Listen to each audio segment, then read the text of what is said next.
یہ بھی بتائیے گا کہ بلاول بھٹو زرداری صاحب جو وزیر خارجہ ہیں پاکستان کے G20 ہی کے دوران وہ آزاد کشمیر تشریف لائے تھے، اس دورے کے موقع پر آپ نے ایسی بات کی تھی کہ جو پلبسٹ ہے یا رائے شماری ہے اس پر اپنی تیاری جاری رکھنی چاہیے، مکمل کر لینی چاہیے. تو ان حالات میں آپ رائے شماری کہاں دیکھ رہے ہیں یا یہ اس بات کا کیا مطلب تھا؟ دیکھیے میں نے ذکر کیا کہ ریئلٹیز تبدیل ہوتی رہتی ہیں، حقائق تبدیل ہوتے رہتے ہیں. آج ہندوستان طاقتور ہے، کل کمزور ہو سکتا ہے. آج ہم کمزور ہیں، کل طاقتور ہو سکتے ہیں. علاقائی طور پر پاکستان کی سپورٹ بڑھ رہی ہے، کل ایسے حالات بالکل ہو سکتے ہیں کہ جس طرح خالستان کی تحریک کا ریفرینڈم نہیں روکا جا سکتا، بالکل اس سے زیادہ طاقتور طور پر کشمیر کے اوپر استصواب رائے کو نہ روکا جا سکے. ایسے حالات پیدا ہو سکتے ہیں. آپ نے دیکھا کہ یہ جو G20 کانفرنس تھی اس میں برطانیہ شامل ہوا، لیکن کتنے سنگین تحفظات انہوں نے اپنے شو کیے. جرمنی نے اپنے کو 8ویں درجے کا سفارتکار وہاں نمائندگی کے لیے بھیجا، کتنی لو لیول کی پارٹیسپیشن کروائی.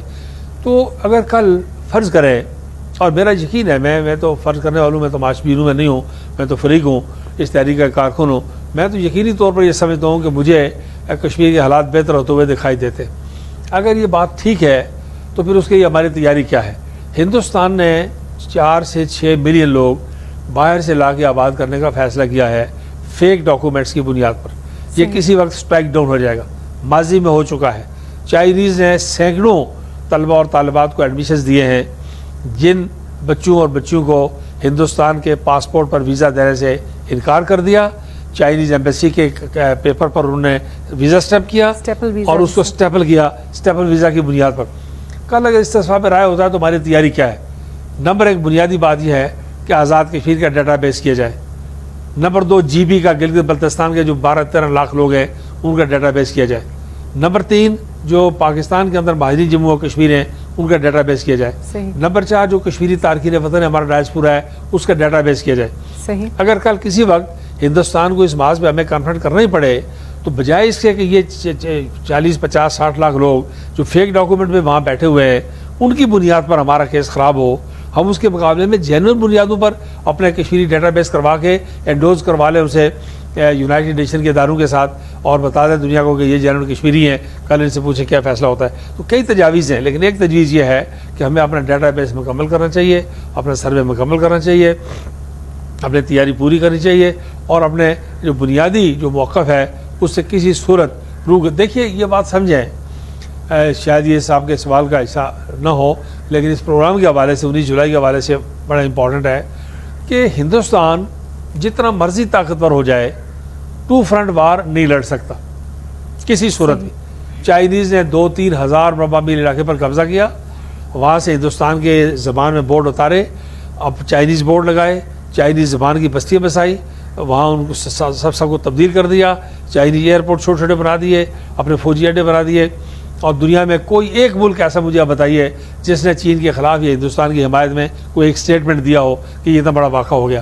تو اب جب جنگ ہوگی، خدا نہ خواستہ اگر ہوگی تو یہ صرف پاکستان کے ساتھ نہیں ہوگی، یہ 2 فرنٹ وار ہوگی، چائنا کے ساتھ بھی اور پاکستان کے ساتھ بھی. 2 فرنٹ وار ہندوستان لڑنے کی پوزیشن میں نہیں ہے.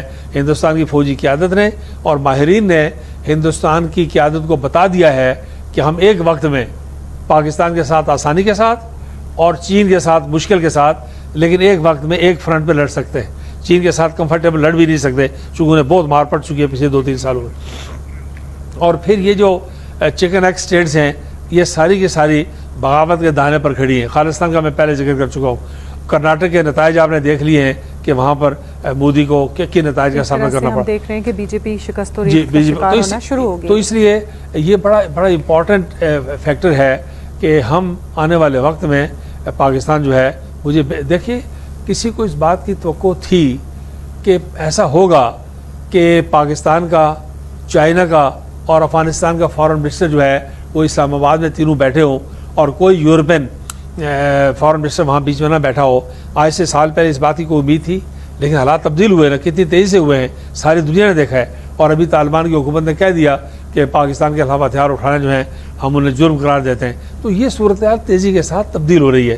تو اس لیے میں سمجھتا ہوں کہ ہمیں آنے والے وقت کے لیے تیاری کرنی چاہیے.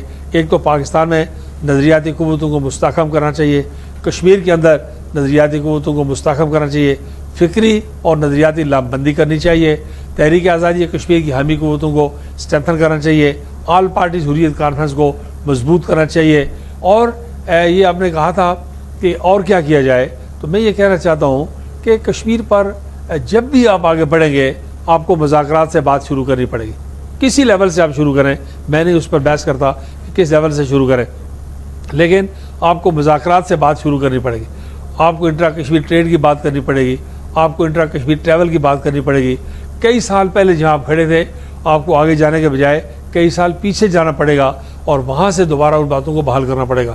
تو یہ میں سمجھتا ہوں کہ ہندوستان کے ساتھ کشمیر پر مذاکرات جو ہیں اس کے لیے پاکستان کو اور کشمیری بنیادی فریق ہیں ان کو جس طرح ایسوسیٹ کیا جا سکتا ہے اس کی تیاری کرنی چاہیے.